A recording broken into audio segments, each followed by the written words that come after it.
قرار مجلس وکیلان خلق و قرار رئیس نویه فیض‌آباد باغ فرهنگ مرکز این نویه شهرک فیض‌آباد به نام شاعر معروف تاجیک فرزند برومند این دیار بازار صابر گذاشته شد. مدیر بخش فرهنگ حکومت نویه فیض‌آباد کرامت الله صاحب نظرов به خبرگزاری دولتی خاور خبر داد که همچنین قرار است که سال 2022 با دستگیری حکومت نویه در باغ فرهنگ به نام بازار صابر نیمپیکره شاعر نیز گذاشته شود. به عقیده مقامات فیض‌آباد نامگذاری باغ فرهنگ و گذاشتن نیمپیکره نشان احترام به شخصیت این شاعر زبردست می باشد. بازار صابر 20 نوامبر سال 1938 در دهه صوفیان نویه فیض‌آباد به دنیا آمده. سال 1962 رشته زبان و ادبیات تاجیک دانشگاه دولتی تاجیکستان را ختم کرده. نخستین مجموعه اشعار بازار صابر با نام پیوند سال 1972 روی چاپ آمد.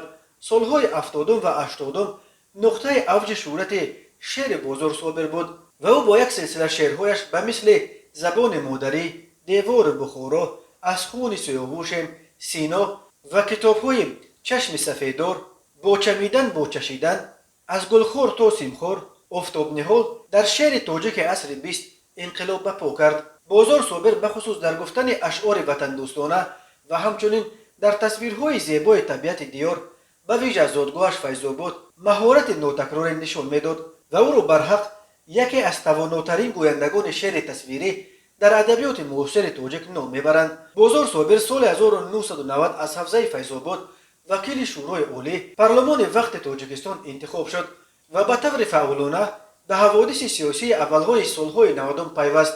سال 1993 بعد پیروزی فرانت خلقی در سال اول جنگ شهروندی تاجیکستان بازار صابر را حبس کردند و او تنها ماه دکبر سال 1993 با میانروی سازمانهای حامی حقوق توانست از حبس آزاد شود و ترک تاجیکستان کند.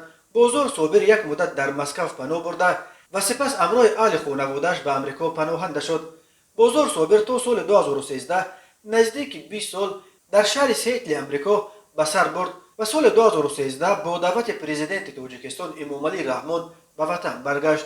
بازار صابر یکم ماه سال 2018 همگی نیم سال پیش از 80 سالگیش در سیتل از عالم چشم پوشید. جنازه او را از امریکا به وطن آوردند و در آرامگاه لوچاپ به خاک سپاریدند.